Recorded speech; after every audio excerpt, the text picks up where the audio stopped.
열린 라디오 YTN에서는 시청자 여러분의 목소리를 듣습니다.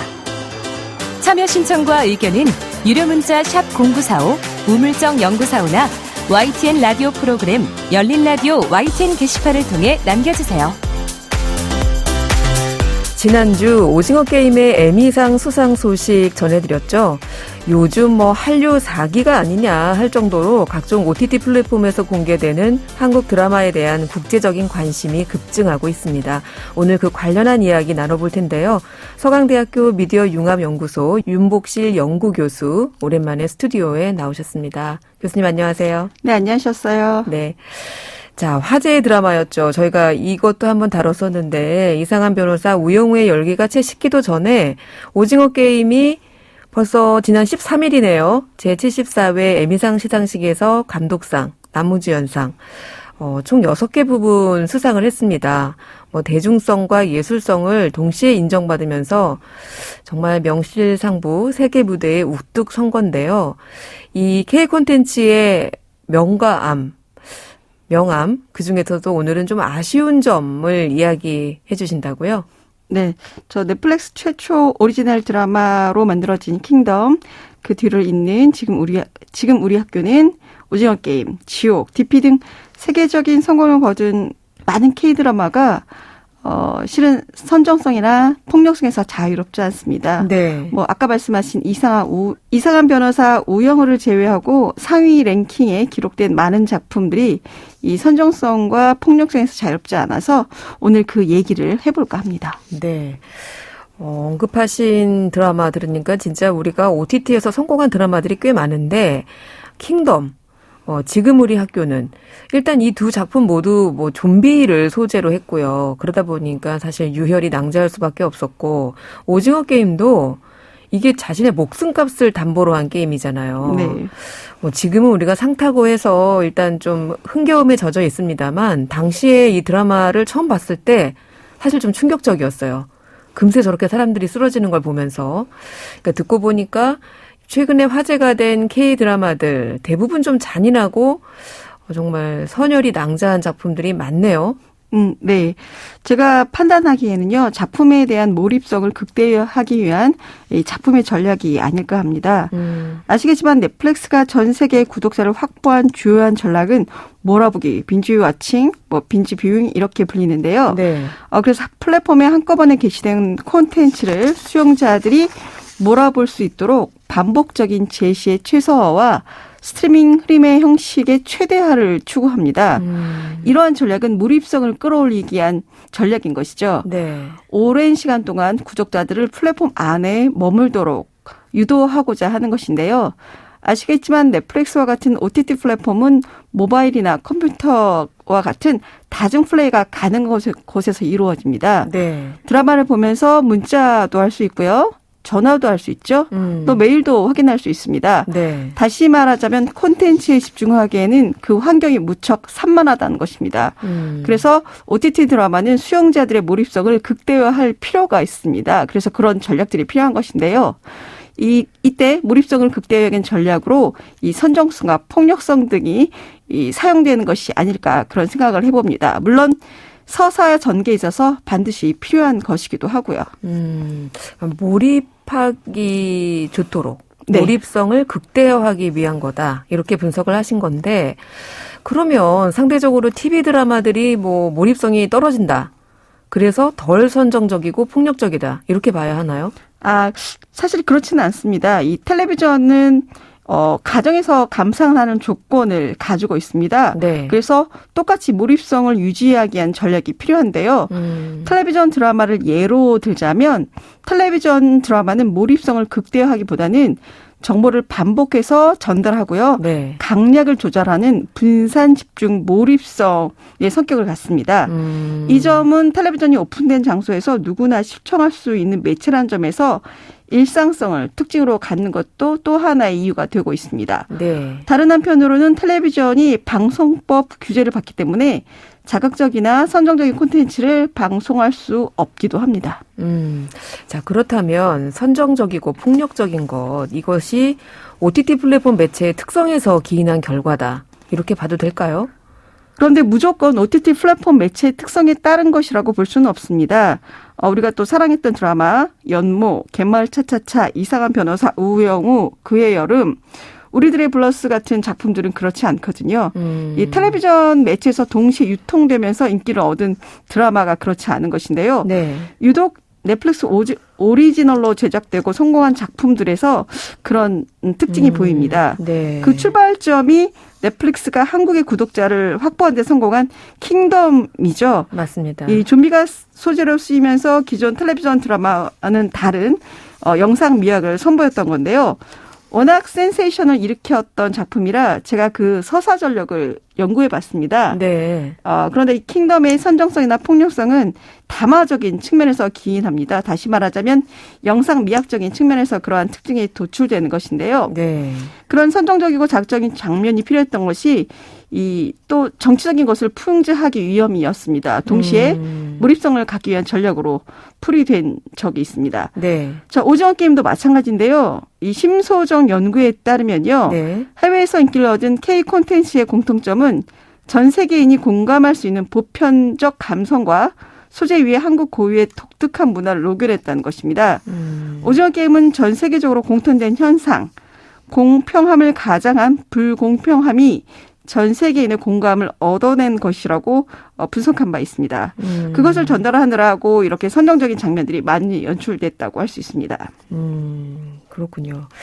그 앞서 짚어주신 이런 폭력적이고 선정적인 것들, 이런 문제가 계속되고 있는 것은 네. 이 OTT 플랫폼 오리지널 콘텐츠에 대한 심의 기준 영향도 있는 것 같아요. 네. 근데 이제 문제는 이 OTT 플랫폼 콘텐츠에 대한 심사 기준이 애매하다는 것에 있습니다. 네. 이 방송은 잘 아시겠지만 방송법에 따라서 엄격한 심사 기준을 거칩니다. 그런데 넷플릭스와 같은 OTT 플랫폼은 방송법이 아닌 정보통신망법에 적용을 받습니다. 네. 그렇기 때문에 OTT 콘텐츠에 있는 유해 사이트나 불법 정보 유통 등에 대해서만 규제를 받습니다. 그래서 반말이나 욕설 같은 표현이 규제되고 음주나 흡연들을 조장하면 안 되는 텔레비전에 비해서 OTT 콘텐츠가 상대적으로 심의 기준이 낮을 수밖에 없는 것입니다. 그렇군요.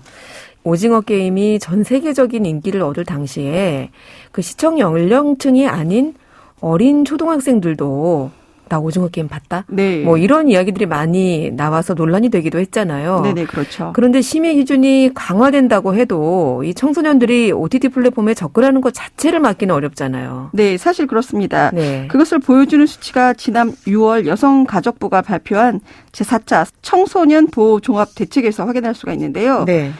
이 종합대책에 따르면 일주일에 5일 이상 OTT를 이용한다는 청소년 응답이 70.9%에 달합니다. 어이고. 지난 2018년 15.4%에 비해서 무려 4배가 증가한 것인데요. 네. OTT 플랫폼의 지배력이 날로 커지고 있다는 것을 반증하는 이 지표라고 할 수 있겠습니다. 네. 거기다 OTT 사업자가 자신들의 유통하려는 콘텐츠에 대해서 자체적으로 등급 분류를 할 수 있도록 하는 자율 등급제가 내년 4월에 도입이 됩니다. 네. 이 점을 좀 약간 좀 주목할 필요가 있습니다. 네. 영화 비디오법에 따르면요. 비디오물은 유통 전에 영상물 등급위원회의 사전 심사를 거쳐서 등급 분류를 받아야 합니다.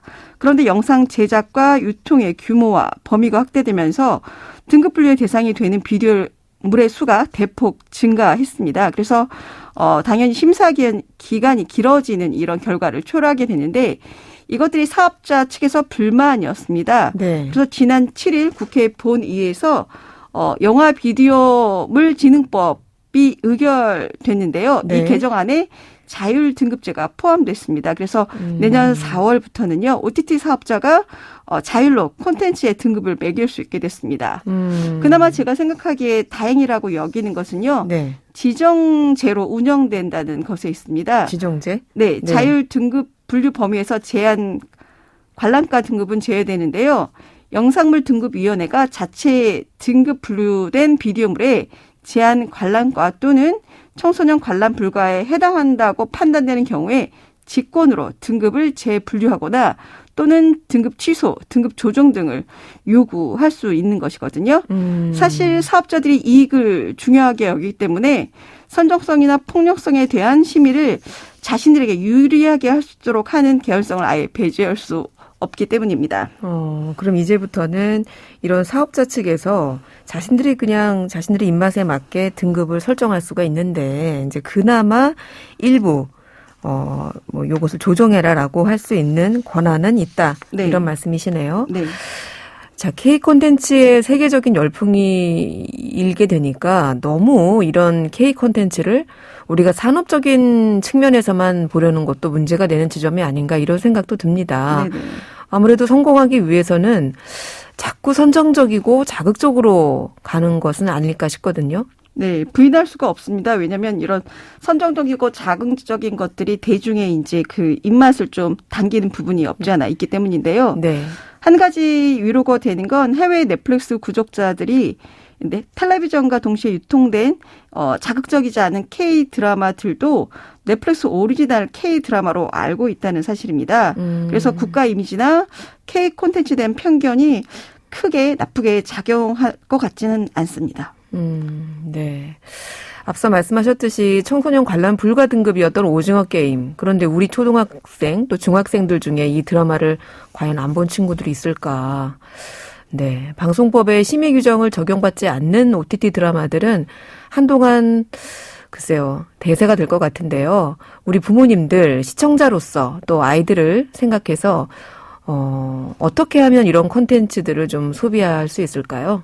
네, 텔레비전에 대한 시청을 부모님들이 이렇게 시청 지도가 필요한 것처럼요. 이런 그 OTT 플랫폼에 게시된 드라마들도 부모님들의 이런 그 시청 지도가 필요하다고 생각이 되는데요. 네. 그렇게 꼭 해야 될 필요가 오징어 게임이 전 세계적인 인기를 끌었을 때 뭐 뉴스에 보도된 바가 있는데 뭐 미국, 영국, 호주 등 각국 학교들이 이 폭력적인 장면이나 모방 범죄를 염려해서 학부모들에게 아이들의 시청 통제를 요청한 사실을 보면 분명 우리도 부모님들의 이제 그 시청 지도가 필요한 것이 사실인데요. 네. 요즘처럼 영상 시대에 있어서 미디어 리터러시 교육은 꼭 필요합니다. 2022년 서강대학교 언론대학원의 정희주 석사 논문에 따르면요. 비판 능력이 높을수록 오징어 게임의 성공 요인으로 콘텐츠 내용과 같은 내적 요인보다 미술적 요소, 넷플릭스라는 외부적 환경적 요소를 성공 요인으로 뽑은 것으로 나타났습니다. 네. 다시 말하자면 미디어 리터러시 능력이 높으면 콘텐츠를 무조건 수용하는 것이 아니라 네. 비판적으로 해석하고 수용할 줄 알게 된다는 것입니다. 네. 따라서 우리 청소년들에게 미디어 리터러시 교육이 더 활발하게 이루어졌으면 하는 바람입니다. 네. 저희도 이 미디어 비평 코너명을 외부에 기사로 제공을 할 때 미디어 리터러시라는 태그를 달아서 저희가 제공하고 있는데 네. 저희 프로그램도 많이 들으시면 도움이 되실 것 같습니다. 네. 알겠습니다. 교수님 오늘 말씀 고맙습니다. 고맙습니다. 네, 지금까지 윤복실 서강대 미디어 융합연구소 연구교수였습니다.